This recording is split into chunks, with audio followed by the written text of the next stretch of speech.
Hallo und herzlich willkommen auf Epic. Bei uns seht ihr ja immer, wenn es irgendwie möglich ist, die Neuigkeiten, aber manchmal zeigen wir auch ältere Produkte, wenn wir der Meinung sind, da gibt es noch kein gescheites Video. So zum Beispiel für den LBX Titan 2.0.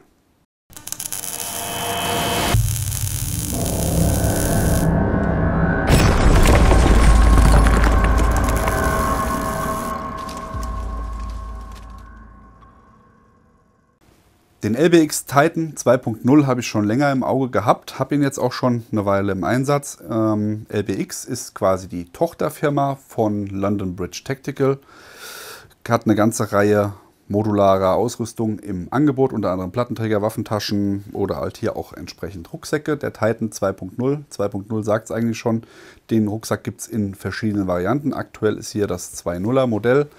Habe ich jetzt bei meiner Recherche, als ich so einen Rucksack gesucht habe, nicht viel drüber gefunden. Ein französisches Video gab es, ein Messevideo gab es und das war es eigentlich auch schon. Aber alle Informationen musste ich mir mühsam zusammentragen. Deswegen habe ich mir gedacht, wir machen heute hier ein Video, wo ihr alle Informationen nochmal aus erster Hand und in Deutsch bzw. mit englischen Untertiteln bekommt. Ja, gehen wir mal von oben nach unten durch bzw. von vorne nach hinten. Ihr habt hier erstmal von der Ausstattung her hier oben ein kleines Einschubfach. Das ist perfekt für Dokumente, hat ungefähr diese Tiefe. Darüber ein riesengroßes Klettfeld, da passen auch wirklich große Klettpatches drauf. Dann habt ihr hier unten nochmal so ein Abdeckpanel. Das ist im Prinzip dafür gedacht, dass man hier von LBX die Panels, die auch für den Plattenträger passen oder für die Chestrigs passen, sprich Magazinpanel, Utility Panel oder sonst irgendwas hier vorne anbringen kann. Ansonsten, wenn ihr das nicht macht, ich mache es gerade mal ab,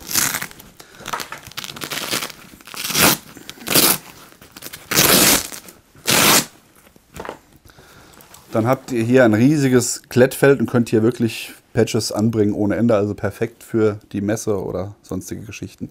Was ich jetzt noch zufällig rausgefunden habe, vielleicht für den einen oder anderen interessant, als schönes Gimmick, weil wenn ihr die Panels hier einsetzt, habt ihr hier entsprechend dafür Fastex-Verschlüsse, die sind hier unter der Flappe versteckt.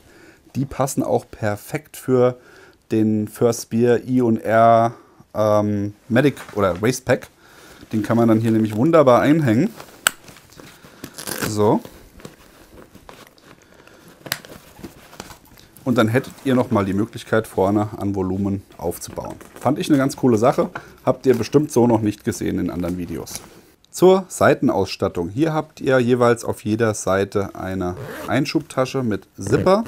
Die ist leider nicht so groß, wie ich sie gerne hätte. Also man kommt hier mit der Hand komplett rein.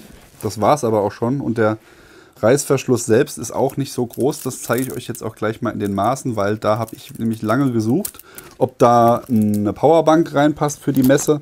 Ihr habt nämlich hier maximal 12 cm Reißverschluss in der Breite und die Tasche ist dann entsprechend auch nur 20 cm tief. Also da müsst ihr schon gucken, was ihr da an Powerbänken habt. Wenn ihr große, leistungsstarke Powerbänke hier unterbringen wollt, passen die da eventuell nicht rein.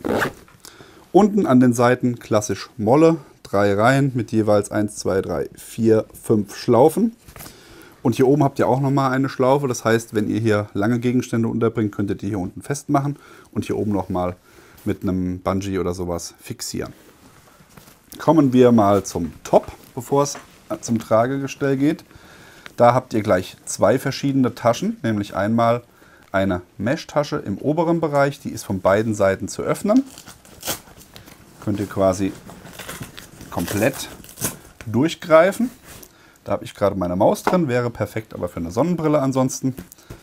Und hier darunter liegend ist nochmal ein großes Fach, wo wirklich auch eine kleine Regenjacke oder ein leichteres Kleidungsstück oder sonstige Ausrüstung hier ohne Probleme reinpasst. Das ist wirklich auch nochmal kein kleines Fach.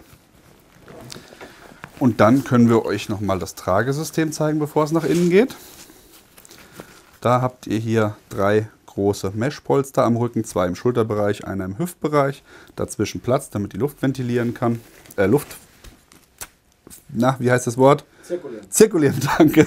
Die Luft ventiliert. Damit die Luft ventilieren kann. Zirkulieren. Damit die Luft zirkulieren kann.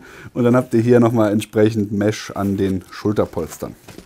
Natürlich gibt es auch einen Brustgurt, D-Ringe, Halterungen für die Trinkblasen, Schläuche. Alles überschüssige Gurtmaterial wird mit Klett befestigt. Fastex-Verschlüsse auch für die Gurte. Einen Beckengurt gibt es nicht, auch keine Vorrichtung. Also da solltet ihr euch im Klaren drüber sein, auch wenn der Rucksack ziemlich groß ist. Ich würde ihn jetzt mal auf 30 bis 35 Liter locker schätzen. Auch wenn der Rucksack ziemlich groß ist, solltet ihr euch bewusst sein, hier gibt es keinen Beckengurt, also das geht alles immer auf die Schulter. Das ist so eigentlich der große Nachteil an dem Rucksack. Ihr habt es vielleicht schon gesehen, hier hinter dem Hauptfach habt ihr nochmal einen Zipper. Der ist auf beiden Seiten vorhanden. Und das ist auch gut so, denn hier passt ein Laptop rein. Und da gibt es nämlich auch große Diskussionen im Internet, was kriegt man für einen Laptop rein. Eigentlich sagt LBX nur 15 Zoll. Ich sage, es geht auch 17 Zoll, aber das geht wirklich gerade so. Wie ihr sehen könnt, der Reißverschluss lässt es gerade so zu, dass ein 17 Zoll Notebook reinpasst.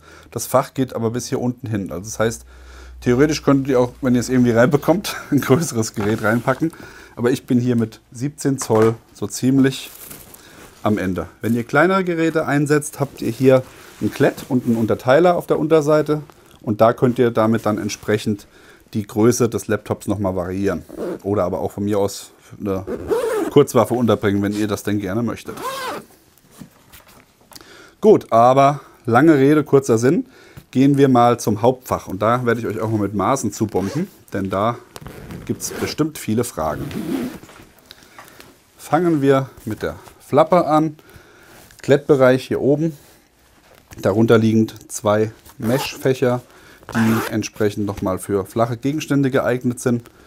Das Hauptfach des Rucksacks ist rechteckig. Ihr habt es ja schon an der Außenform gesehen. Das ist ja wie ein Tornister aufgebaut, dieser Rucksack. Also nicht jetzt wie bei TT zum Beispiel, dass man wirklich die Front komplett abklappen kann, sondern man macht hier wirklich oben den Deckel auf und alles, was drin ist, ist dann auch drin. Also wenn der Rucksack quasi so flach liegt, dann habt ihr hier ein tiefes Fach, was nicht irgendwie nach vorne aufgeht, sondern einfach nur ein Loch. Ja, hier habt ihr auch schon jetzt ein paar Zubehörtaschen von LBX verbaut. Normalerweise ist das Ding komplett nackig. Da gibt es nichts. Damit ihr auch sehen könnt, was hier reinpassen könnte. Hier passen nämlich rückseitig 2 große LBX-Taschen rein. Das sind die Mesh-Taschen Large. Hier an die Seitenwände passen jeweils 2 von diesen Medium-Mesh-Taschen von LBX hin. Die passen sowohl vorne als auch hinten. Also könnte man 4 Stück insgesamt unterbringen. Und an den Seiten habt ihr jeweils nochmal hier diese langen Panels, die auch für den Card von Arc'teryx passen. Da sind jeweils 2 große Taschen, passt auch auf jede Seite. Jetzt messen wir das noch einmal kurz aus für euch, damit ihr die Maße habt. Ganz wichtig, denn das ist ja das, was ich euch versprochen habe, um Informationsgehalt zu geben. Ihr habt ungefähr, wenn man hier diese Kante mal hart brechen würde, habt ihr 45 cm in der Höhe, Innenmaß. In der Breite habt ihr 27 cm und in der Tiefe mit Klettfläche habt ihr ungefähr 17 cm. Also ihr seht einen Haufen Platz, um da entsprechend Taschen unterbringen zu können. Ja, ich denke, wir haben euch alle Fragen zum LBX Titan 2.0 beantwortet. Falls dem nicht so sein soll, schreibt es uns in die Kommentare, dann werden wir das noch nachholen. Wie gefällt uns der Pack? Also ich muss sagen, mir gefällt er sehr, sehr gut, außer dass er optisch natürlich wie ein Rechteck aussieht. Also optisch finde ich ihn jetzt nicht bombenschön, aber er ist natürlich von der Funktion, von der Zweckmäßigkeit her super, super cool. Also da ist es genau das, was ich aktuell als Messerucksack, als EDC-Rucksack, als Organizer brauche. Den Pack gibt es aktuell nur bei Hexattack in Frankreich. Der Link ist unten in der Beschreibung. Das heißt, da klickt ihr einfach drauf, könnt ihr ihn dort kaufen, dann unterstützt ihr auch uns. Wenn euch das Video gefallen hat, lasst ein Like da, abonniert den Kanal, denkt daran, die Glocke zu klicken, guckt das Video bis zum Ende, da gibt es nochmal Videoempfehlungen für andere Produkte und dann sehen wir uns beim nächsten Mal. Bis dann, macht's gut, bye bye.